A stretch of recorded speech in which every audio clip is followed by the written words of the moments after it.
शुक्लांबरधरं विष्णुं शशिवर्णं चतुर्भुजं प्रसन्नवदनं ध्यायेत् सर्वविघ्नोपशान्तयेत्। गुरुर्ब्रह्मा गुरुर्विष्णुः गुरुर्देवो महेश्वरः गुरुसाक्षात् परब्रह्म तस्मै श्रीगुरवै नमः। व्यासाय विष्णुरूपाय व्यासरूपाय विष्णवे नमो वै ब्रह्मनिधये वासिष्ठाय नमो नमः। कूजन्तं राम रामीति मधुरं मधुराक्षरम् आरुह्य कविताशाखां वन्दे वाल्मीकिकोकिलं। श्रुतिस्मृतिपुराणानाम् आलयं करुणालयं नमामि भगवत्पादशङ्करं लोकशङ्करं। वागर्धाविव सम्पृक्तौ वागर्धप्रतिपत्तये जगतः पितरौ वन्दे पार्वतीपरमेश्वरौ। सूक्तिं समग्रेतु न स्वयमेव लक्ष्मीः श्रीरङ्गराजमहिषीमधुरैकटाक्षैः। वैदग्ध्यवर्णगुणगुम्भनगौरवैर्यां कण्डूलकर्णकुहराः कवयोधयन्ति। हैमोर्ध्वपुण्ड्रमजहन्मकुटं सुनासं मन्दस्मितं मकरकुण्डलचारुगण्डं। बिम्बाधरं बहुलदीर्घकृपाकटाक्षं श्रीवेङ्कटेशमुखमात्मनिसन्निधत्ताम्। विमलपटी कमलकुटी पुस्तकरुद्राक्षशस्तहस्तपुटी कामाक्षी पक्ष्मलाक्षी कलितविपञ्ची विभासि वैरिञ्ची। मनोजवं मरुततुल्यवेगं जितेन्द्रियं बुद्धिमतां वरिष्ठं वातात्मजं वनरयूथमुख्यं श्रीरामदूतं शिरसा नमामि। आपदामपहर्तारं दातारं सर्वसम्पदां लोकाभिरामं श्रीरामं भूयो भूयो नमाम्यहम्। जयतु जयतु देवो देवकीनन्दनोऽयं जयतु जयतु कृष्णो वृष्णिवंशप्रदीपः। जयतु जयतु मेघश्यामलः कोमलाङ्गो जयतु जयतु पृथ्वी भरनाशो मुकुन्दः। नारायणं नमस्कृत्य नरं चैव नरोत्तमं देवीं सरस्वतीं व्यासं ततो जयमुदीरयेत्। हरिः ओं।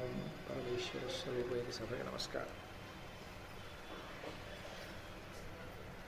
ధర్మరాజాదులు గంధమాదన పర్వతం మీద ఉండగా ఆ సౌగంధికా పుష్పం వచ్చి పడడం, ద్రౌపదీదేవి యొక్క కోరిక మేరకి భీమసేనుడు ఆ పర్వతం మీదకి వెళ్ళి స్వామి హనుమ యొక్క దర్శనాన్ని పొందినటువంటి వాడై తదనంతరం ఆ సౌగంధికా పుష్పకాలని తీసుకొచ్చి ద్రౌపదీదేవికి ఇవ్వడం, ఆ తరువాత జటాసురుడు అనేటటువంటి రాక్షసుడు రావడం, ఆ రాక్షస సంహారాన్ని భీమసేనుడు చెయ్యడం వరకు నిన్నటి రోజు కార్యక్రమంలో పూర్తి చేయడం జరిగింది.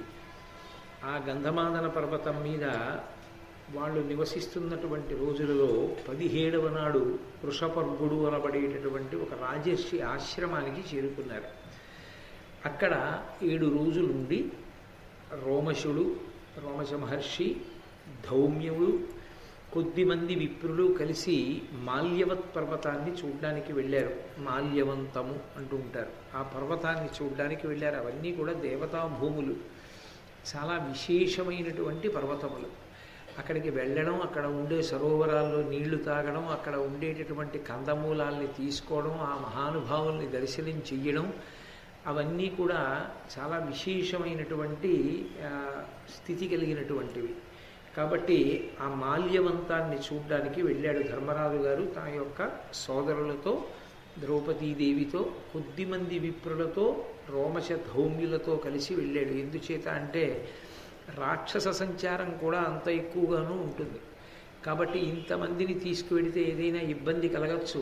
తననే జటాసురుడు భుజం మీద ఎక్కించుకుని పారిపోయే ప్రయత్నం చేశాడన్న ఉద్దేశ్యంతో ఆయన కొద్దిమంది విప్రుల్ని తీసుకుని ఆ మాల్యవంతం అనేటటువంటి ప్రాంతాన్ని, ఆ పర్వతాన్ని చూడడానికి వెళ్ళాడు. విమల స్ఫాటిక హాటక రమణీయ దరీ నిరంతర శ్వేత నాగీంద్రము మాల్యవంతమను ఉత్తమ చరితులు చూచి చెరిగి తద్విపినమునన్. విపినమునన్ అంటే ఆ అరణ్య ప్రాంతంలో ఆ పర్వతాన్ని వాళ్ళందరూ చూశారు. విమల స్ఫాటిక హాటక రమణీయ దరీ నిరంతర శ్వేత నాగేంద్రము. అది ఈ పట్టిక అంటేనే తెల్లగా ఉంటుంది. ఆ పట్టిక ఎలా ఉంటుందో అటువంటి రంగులో ఉన్నటువంటి శ్వేతనాగేంద్రము అంటే తెల్లని కొండ. అంత తెల్లటి కొండ, అది శుద్ధమైనటువంటి పట్టిక ఎలా ఉంటుందో అటువంటి రంగుని కలిగి అనేకమైనటువంటి గుహలతో కూడినటువంటి ఆ మాల్యవంతాన్ని ఉత్తమమైనటువంటి నడవడగలిగినటువంటి పాండవులు చూశారు. అక్కడ వాళ్ళు ఒక చంద్రకాంత శిలలతో చేయబడినటువంటి తల్పం మీద కూర్చుని ఉండగా ద్రౌపదీదేవి ఒక 5 రంగుల పువ్వు ఒకటి వచ్చి అక్కడ పడింది. అది సౌగంధికా పుష్పము ఎంత సువాసనతో ఉన్నదో అంతకన్నా ఎక్కువ సువాసనతో ఉన్నది 5 రంగుల పువ్వు. ఆ పువ్వుని చూసినటువంటి ద్రౌపదీదేవి పక్కన ఉన్నటువంటి భర్త భీమసేనుడితో అంది, నేను ఎన్నో పుష్పాలు చూశాను, సౌగంధికా పుష్పాలని కూడా మొన్న అనుభవించాను, కానీ ఈ పువ్వులతో సమానంగా సౌగంధికా పుష్పాలని చెప్పడం కూడా కుదరదు, అంత గొప్పగా ఉన్నాయి ఈ పుష్పాలు. కాబట్టి నువ్వు వెళ్ళి నాకు ఇటువంటి పువ్వులు కొన్ని తెచ్చిపెట్టవలసింది అని. వెంటనే ఆయన పరమోత్సాహవంతుడు, ఆయనకి అలాంటివి ఏమైనా అవకాశాలు చిక్కితే చాలని ఎదురు చూస్తుంటాడు.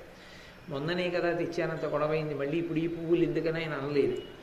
ఆయన వెంటనే ధర్మరాజు గారికి కూడా చెప్పడం, ఆయన ఉత్సాహం అటువంటిది. ఆయన గబగబా బయలుదేరి ఆ ఉత్తర దిక్కుగా ప్రయాణం చేసి ఆ పువ్వులు ఉండేటటువంటి ప్రదేశానికి వెడుతున్నాడు. వెడుతూ కుబేర భవనం దగ్గరికి చేరుకున్నాడు. ఆ కుబేరుని యొక్క భవనము ముందు ఎందరో ఆయనకి రక్షణ వహిస్తూ ఉంటారు. వాళ్ళందరినీ చూసి భీముడు ఒక పెద్ద శంఖనాదం చేశాడు. వాళ్ళు యుద్ధానికి వచ్చారు. ఆయనతో యుద్ధం జరిగింది. సహజం ఆ యుద్ధంలో భీమసేనుని యొక్క గదాదండము యొక్క ప్రహారముల చేత వాళ్ళందరూ మరణించారు. అప్పుడు ఆ కుబేరుని యొక్క మిత్రుడు మణిమంతుడు అనబడేటటువంటి వాడు భీముడితో యుద్ధానికి వచ్చి చాలా గొప్పగా యుద్ధం చేసి చిట్ట చివరికి భీముడి చేతిలో ఉండేటటువంటి గదాదండం యొక్క దెబ్బలకి పడిపోయి శరీరాన్ని విడిచిపెట్టేశాడు. దాంతో భీముడు వచ్చాడని, ఆ మణిమంతుడనేటటువంటి వాడిని సంహరించాడని అంతఃపురంలో ఉన్నటువంటి కుబేరుడికి తెలిసింది. విచిత్రం ఏమిటంటే ఆయన చాలా సంతోషించాడు. భీముడు వచ్చాడు, మణిమంతుడు మరణించాడని. ఇంత మిత్రుడు మణిమంతుడు మరణిస్తే అంత ఉదాసీనంగా ఎందుకున్నాడు అని మనకు అనిపిస్తుంది. ఇంతలో భీముడు కనపడలేదు అన్న ఆందోళనతో ధర్మరాజు గారు ద్రౌపదీదేవిని అడిగారు, భీముడికి ఏమైనా పని చెప్పావా, ఎక్కడికి వెళ్ళాడని. ఇదిగో అప్పుడు సౌగంధికా పుష్పం పడ్డట్టే ఇప్పుడు 5 రంగుల పువ్వు పడింది, ఆ పువ్వు లాంటి పువ్వులు తెచ్చిపెట్టమన్నాను, ఆయన ఉత్తర దిక్కుగా వెళ్ళాడని. మళ్ళీ ప్రమాదం ముంచుకొచ్చింది, ఎవరితో యుద్ధం చేస్తున్నాడోనని మళ్ళీ గబగబా బయలుదేరి ఆ ప్రాంతానికి చేరుకుని చూసేటప్పటికీ అనేక మృత దేహముల మధ్యలో భీమసేనుడు నిలబడి ఉన్నాడు. యథాప్రకారం అన్నగారిని, ధౌమ్యుణ్ణి, రోమశ మహర్షిని చూసి నమస్కారం చేశాడు. చాలా సంతోషించారు. పాండవులు అక్కడికి వచ్చారు అన్న వార్త తెలుసుకున్నటువంటి ఆ కుబేరుడు వెంటనే బయలుదేరి ఆ పాండవుల సమక్షానికి వచ్చాడు. వెంటనే పాండవులందరూ కుబేరుడికి నమస్కారం చేశారు. ఎందుచేత ఆయన దిక్పాలకుల్లో ఒకడు కనుక ఆయనకి నమస్కరించారు. ఆయన అన్నాడు, ఈ మణిమంతుడు అనేటటువంటి వాడు నాకు అత్యంత సన్నిహితుడు, మిత్రుడు. ఆయన్ని భీముడు సంహరించాడు. భీముడు ఆయన్ని సంహరించాడని నేనేమీ బాధపట్టలేదు. కాబట్టి ధర్మరాజా, నువ్వు ఆ విషయంలో నీ మనసులో అన్యదా భావించక్కర్లేదు. అయ్యో, కుబేరుడు యొక్క మిత్రుడు కదా మణిమంతుడు, ఆయన్ని సంహరించాడు భీమసేనుడు, కాబట్టి కుబేరుడు మనసు కష్టపెట్టుకుంటాడేమో అని నువ్వు భావన చెయ్యవద్దు. ఎందుచేత అంటే ఒకప్పుడు కుశావతి అనబడేటటువంటి నదీ తీరంలో ఒక గొప్ప సత్రయాగం జరుగుతోంది. ఆ సత్రయాగం చూడడం కోసమని కుబేరుడి దగ్గర పుష్పక విమానం ఉండేది. అప్పటికి రావణాసురుడు అపహరించలేదు, లేదా రావణాసురుడు అపహరించడం, ఆ తర్వాత రావణ వధ త్రేతాయుగంలో జరిగిపోయి ద్వాపర యుగం జరుగుతోంది. కాబట్టి మళ్ళీ పుష్పక విమానం వచ్చేసింది కుబేరుడి దగ్గరికి. కాబట్టి ఆ పుష్పక విమానం మీద కుబేరుడు, దాంట్లో ఎంతమంది అయినా ఎక్కచ్చు. కాబట్టి అనేక మంది ఆయన పరివారం కలిసి ఆ కుశావతి అనబడేటటువంటి పుణ్యనదీ తీరాన జరిగేటటువంటి సత్రయాగం చూడడం కోసమని వెళుతున్నారు. ఆ యాగం చూడడం అంటే దేవతలు కూడా వెళుతుంటారు, దిక్పాలురు. ఎందుచేత అంటే దేవతల కంటే హవిస్సు లభిస్తుంది. యాగం చూడడం విశేషమైనటువంటి ఫలదాయకం. అందుకని వీళ్ళందరూ బయలుదేరి వెళుతున్నారు. వెళుతున్నప్పుడు అకస్మాత్తుగా ఈ మణిమంతుడు కింద ఏముందో చూడకుండా పైనుంచి వెళుతున్న పుష్పక విమానంలోంచి ఉమ్ము వేశాడు.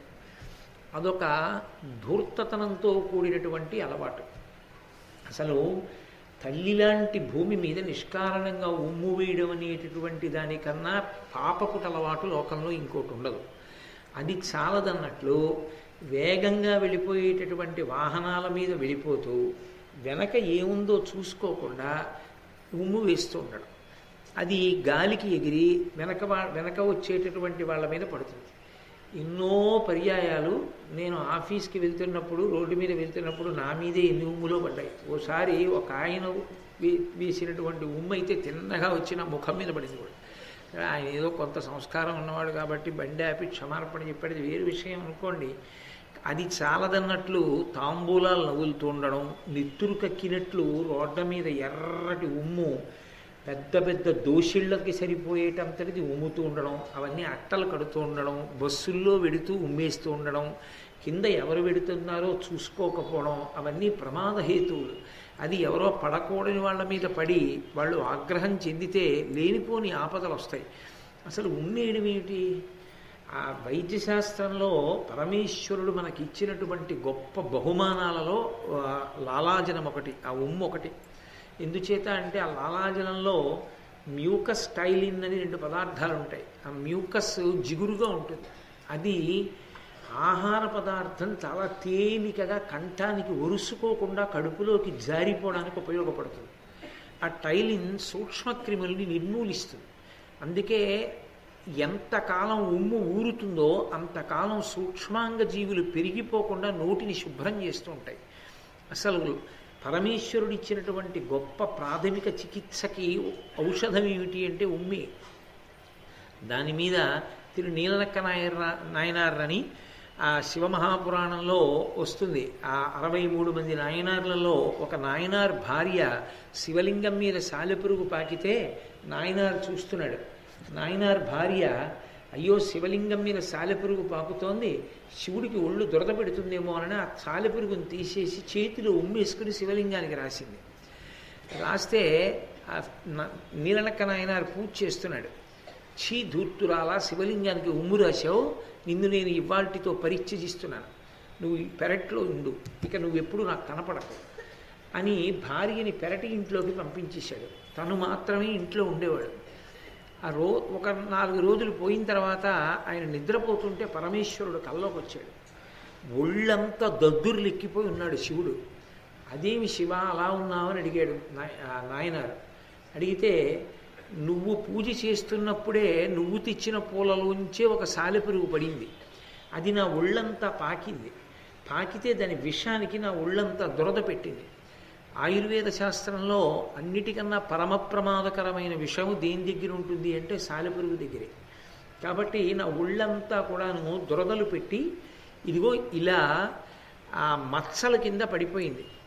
నీ భార్య నా ఒళ్ళు ఎక్కడ ఈ విధమైన ఇబ్బందికి గురవుతుందో అని ఉమ్ము చేతిలో వేసుకుని రాసింది. ఎక్కడ రాసిందో అక్కడ మాత్రం నా ఒళ్ళు మచ్చ పడలేదు, చూడమని చూపించాడు.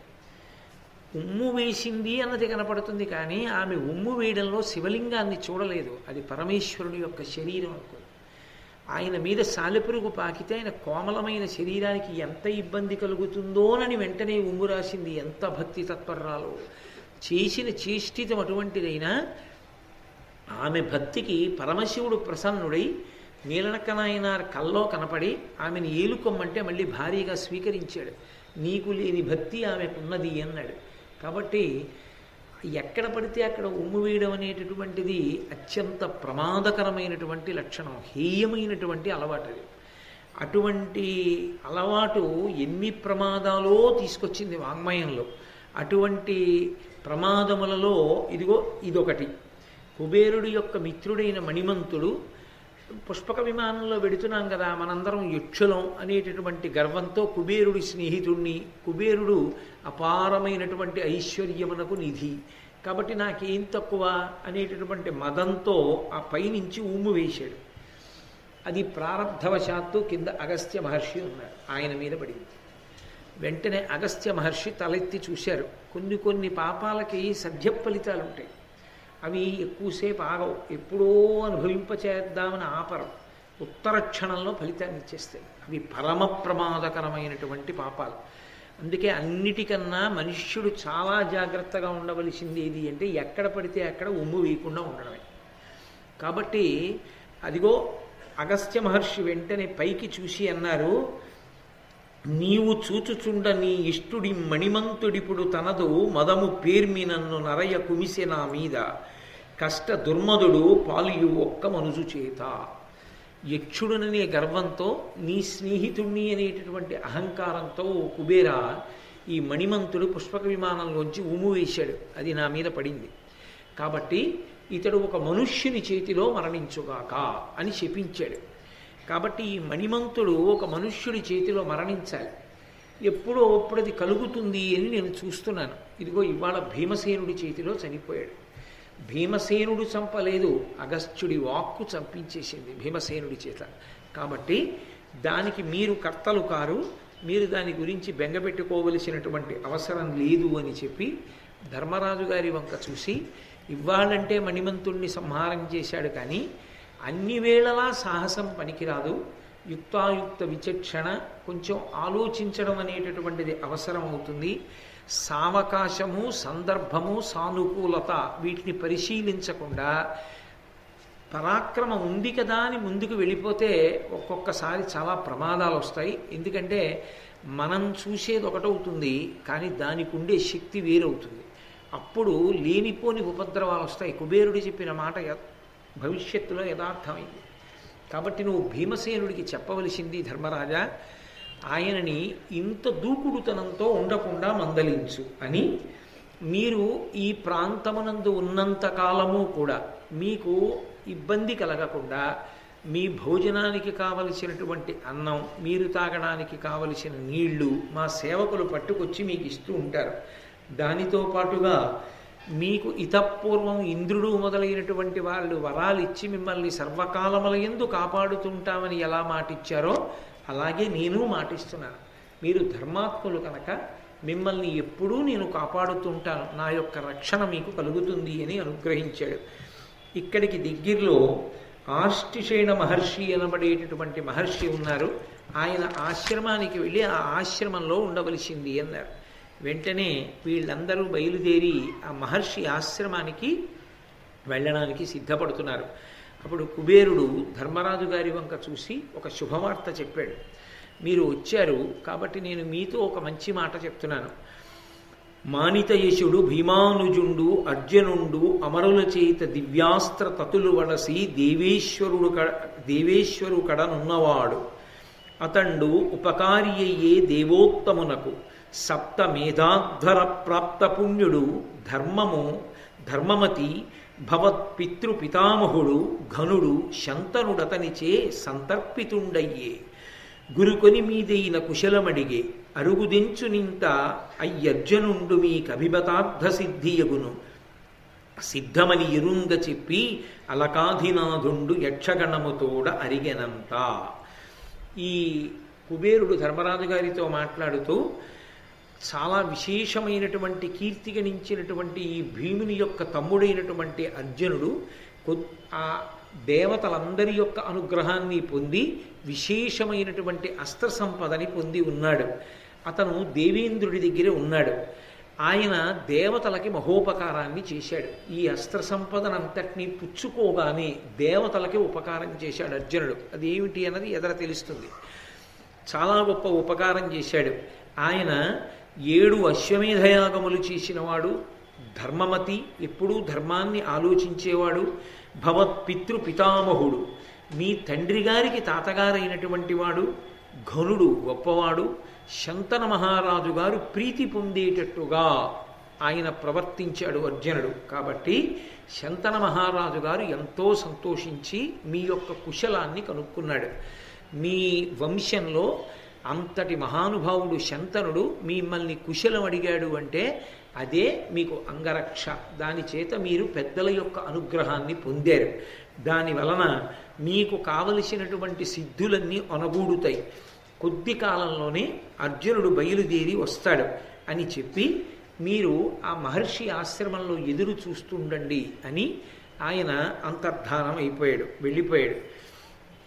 అప్పుడు వీళ్ళు అందరూ కూడా మహర్షి ఆశ్రమానికి వెళ్ళి ఆశ్రమంలో ఉన్నారు. ఉండగా అది వాటి యొక్క గొప్పతనం, ఆ ప్రాంతములు, ఆ పర్వతాల యొక్క గొప్పతనం మనం చూడలేకపోయినా కనీసం ధర్మరాజు గారి కళ్ళతో చూసి భారతాన్ని చదువుకుంటే చాలు, వాటి పేర్లు ఉచ్చరించి వాటి పేర్లు వింటే చాలు, మహాపుణ్యం. ఆ ధౌమ్యుడు ఆ ఆశ్రమంలో ఉన్నటువంటి ధర్మరాజు గారికి, మిగిలినటువంటి సోదరులకి, ద్రౌపదీదేవికి, విప్రులకి ఒక రోజున మేరు పర్వతాన్ని చూపించాడు. అది బంగారు పర్వతం. ఆ ఆశ్రమానికి ఎదురుగుండానే ఉంది. చూపించి చెప్తున్నాడు, కనకగిరిం ప్రదక్షిణముగా శశిభాస్కర తారకాగణం వనవరతంబు ద్రిమ్మరు మహాముని సప్త కమండలంబుతో ననఘా తదీయ తుంగ శిఖరాగ్రమునందు పయోరుహానన త్రినయన విష్ణులుండుదురు దేవగణంబులు కొల్చుచుండగన్. ఓ ధర్మరాజా, అదే మేరు పర్వతం. అది కనకగిరి, బంగారు కొండ. ఆ బంగారు కొండకి ప్రదక్షిణంగా శశి భాస్కర తారకాగణం వనవరతంబు ద్రిమ్మరు. చంద్రుడు, సూర్యుడు, నక్షత్రములు ఆ బంగారు పర్వతానికి ప్రదక్షిణం చేస్తుంటాయి ఎప్పుడు. వాళ్ళు ప్రదక్షిణం చేసినప్పుడు వాళ్ళతో పాటుగా సప్తర్షులు కూడా ప్రదక్షిణం చేస్తుంటారు చూడు. అనగా, ఓ పాపము లేనివాడా, తదీయ తుంగ శిఖరాగ్రమునందు పయోరుహాసన, ఆ కొండ శిఖరము మీదనే పయోరుహాసనుడు ఉంటాడు. పయోరుహాసనుడు అంటే పద్మము ఆసనముగా కలిగినటువంటి వాడు. చతుర్ముఖ బ్రహ్మగారు, త్రినయన, మూడు కన్నులు ఉన్నటువంటి పరమేశ్వరుడు, విష్ణువు, శ్రీ మహావిష్ణువు ఆ మేరు పర్వతం మీదే ఉంటారు. కాబట్టి విష్ణులుండుదురు దేవగణంబులు కొల్చుచుండగన్. దేవతాగణాలన్నీ సేవిస్తుండగా ఈ సృష్టికర్త, స్థితికర్త, ప్రళయకర్త అయినటువంటి బ్రహ్మ విష్ణు మహేశ్వరులు ముగ్గురు కూడా ఆ మేరు పర్వత శిఖరం మీద కొలువు తీరి ఉంటారు. అదిగో ఆ మేరు పర్వతాన్ని చూడు అని ఆశ్రమంలోంచి చూపించాడు. పాండవులు అక్కడ ఎదురు చూస్తుండగా ఒక రోజున దేవేంద్రుడు తన రథంలో బయలుదేరి అక్కడికి వచ్చాడు. దేవేంద్రుడి రథం రావడం అంటే మాటలు కాదు. శ్రీరామాయణంలో కూడా ఆ దేవేంద్రుడి యొక్క రథం అగస్త్యాశ్రమానికి వచ్చినప్పుడు వర్ణిస్తారు. బోరన సురదుంధుబులు నినాదంబులు కిన్నర గంధర్వ గీతరవములెసగా సహస్ర సూర్యేందు మండలములవోలే విమానముల్ పొలిచివిలుగా పాండవాలోకనపరుడై సహస్రాక్షుడమర గణంబుతో మహాద్రికేతించే ప్రీతి అయ్యింద్రుడ కందరు అంతా అభ్యుద్గతులైరి పాండవాగ్రజుండు తాను అనుజులు ఇంద్రు పాదాంబుజముల కెరిగి అధిక భక్తి శాస్త్ర దృష్ట వివిధ సత్కార విభుల పూజించే అమర ఖచర సిద్ధ పూజ్యు. ఆ దేవేంద్రుడు తన రథంలో బయలుదేరి వచ్చాడు. చిత్రం ఏంటంటే, ఈ దేవేంద్రుడు రావడానికి ముందరే, ఒకరోజు ముందరే అర్జునుడు కూడా పాండవుల యొక్క సన్నిధానాన్ని చేరుకున్నాడు. పరమ సంతోషంతో ధర్మరాజు గారు ఆహ్వానం పలికాడు. అర్జునుడు ధర్మరాజు గారికి, భీమసేనుడికి నమస్కారం చేశాడు. నకుల సహదేవుల యొక్క నమస్కారాలు అందుకున్నాడు. ద్రౌపదీదేవిని కుశలం అడిగాడు. బ్రాహ్మణులందరికీ నమస్కరించాడు. తను ఎంత అస్త్ర సంపదని పొందాడో, దాని వలన తాను ఇవాళ ఎంత దుర్నిరీక్షుడయ్యాడో ధర్మరాజు గారికి చెప్పాడు. చాలా సంతోషాన్ని ధర్మరాజు గారు పొందారు. ధర్మరాజు గారు సంతోషాన్ని పొంది అర్జునుడు వచ్చి కొద్ది సమయం కాకముందే దేవేంద్రుడు రథంలో బయలుదేరి వచ్చాడు. ఆ దేవేంద్రుడు రథంలో బయలుదేరి వస్తున్నటువంటి సందర్భంలో బోరన సురదుందుభుల నినాదంబులు కిన్నర గంధర్వ గీతరవములెసగా, ఆ ఇంద్రుడి యొక్క రథం బయలుదేరి వస్తుంటే దేవతల యొక్క దుందుబులన్నీ మోగేటాయి. అలాగే కిన్నెరులు, గంధర్వులు మొదలైనటువంటి వాళ్ళు పాటలు పాడారు. ఒక్కసారి 1000 సూర్యమండలాలు, 1000 చంద్రమండలాలు ఆకాశంలో ప్రకాశిస్తే ఎలా ఉంటుందో ఇంద్రుడి యొక్క రథం అంత గొప్పగా ఉంది. 10,000 గుర్రములు పూంచి ఉంటాయిట దానికి. ఓలే విమానముల్ పొలిచి వెలుగా. ఆయన వెనక ఎందరో దేవతలు బయలుదేరి వచ్చారు. ఆ దేవతల యొక్క విమానాలన్నీ కూడా అలా ఆకాశంలో నిలబడ్డాయి. అవి భూమి మీదకి దిగవలసినటువంటి అవసరం లేదు. అవి ఆకాశంలోనే అలా నిలబడగలవు. కాబట్టి ఇన్ని దేవతా విమానములన్నీ ఆకాశంలో నిలబడ్డాయి. ఇంద్రుడి యొక్క రథం ఆ మధ్యలో ఉంది. వచ్చి పాండవాలోకనపరుడై సహస్రాక్షుడమరగణంబుతో మహాద్రికేదించే, పాండవుల్ని చూడాలనేటటువంటి కోరికతో ఇంద్రుడు దేవతాగణములన్నిటితో కలిసి బయలుదేరి వచ్చినటువంటి వాడై ప్రీతి అయ్యింద్రునకందరూ అంత అభ్యుద్గతులైరి పరమ ప్రీతితో పాండవులందరూ కూడా దేవేంద్రుణ్ణి చూడగానే ఆయన పాదములకు నమస్కరించి అర్ఘ్యపాద్యాది విధులు నిర్వర్తించి ఆయనకి చెయ్యవలసినటువంటి పూజ చేసి ఆయన అనుగ్రహాన్ని అపేక్షించారు. అప్పుడు దేవేంద్రుడు ధర్మరాజు గారితో మాట్లాడుతూ, నీ సోదరుడైనటువంటి అర్జునుడు నివాత కవచులను సంహరించాడు. నివాత కవచులు అనేటటువంటి వాళ్ళు చాలా భయంకరమైనటువంటి రాక్షసులు. వాళ్ళని సంహారం చేశాడు. దేవతల దగ్గర సమస్తమైనటువంటి అస్త్రములను పొందాడు. ఇప్పుడు అర్జునుణ్ణి గెలవడం ఎవ్వరికీ సాధ్యం కాదు. కాబట్టి ధర్మరాజా, నువ్వు బెంగ పెట్టుకోవలసిన అవసరం లేదు. నువ్వు ధర్మాన్ని పట్టుకొని సత్యాన్ని పట్టుకొని కృష్ణుడే ఉద్యమిద్దామని అడిగినా కూడా కాదని పెద్దల ముందు నేను ప్రమాణం చేసి ఉన్నాను కనుక 12 సంవత్సరముల అరణ్యవాసము 1 సంవత్సరము అజ్ఞాతవాసము పూర్తయిన తరువాతనే నేను మళ్ళీ వచ్చి ఆ యుద్ధానికి బయలుదేరుతాను అని అన్నావు. నీ ధర్మానికి సత్యానికి దేవతలు ప్రీతి చెందారు. అందుకే అర్జునుడికి అంత అస్త్ర సంపదని కట్టబెట్టారు. ఇప్పుడు ఆయన ముందు భీష్మ ద్రోణ కృపాచార్యుల వంటి వారు నిలబడలేరు. ఖచ్చితంగా అర్జునుడి యొక్క అస్త్ర సంపద చేత కర్ణుడు పడిపోతాడు, భీష్మద్రోణాదులు పడిపోతారు. కురుక్షేత్ర సంగ్రామంలో మీకు విజయం సంభవిస్తుంది. దాని చేత అర్జునుడు ఈ ధరామండలాన్నంతటినీ కూడా గెలిచి నీకు అప్పచెప్తాడు. నువ్వు సార్వభౌముడవై ఈ భూమిని అంతటినీ పరిపాలన చేస్తావు. కాబట్టి మీరు బెంగ పెట్టుకోవలసిన అవసరం లేదు అన్నారు. అందుకని అది ఆరణ్య పర్వమైంది. గురువుల యొక్క అనుగ్రహంతో ఎప్పుడో జరగవలసినటువంటి యుద్ధానికి కావలసినటువంటి సమస్త శక్తులు సమీకరించుకోవడానికి వాళ్ళకి అవకాశం వచ్చింది. నిజానికి అలా కాకపోయి ఉంటే యుద్ధం జరిగితే భీష్మ ద్రోణాదుల ముందు వీళ్ళు నిలబడగలరా అన్నది మనకు అనుమానం కాదు, ధర్మరాజు గారికి అనుమానం.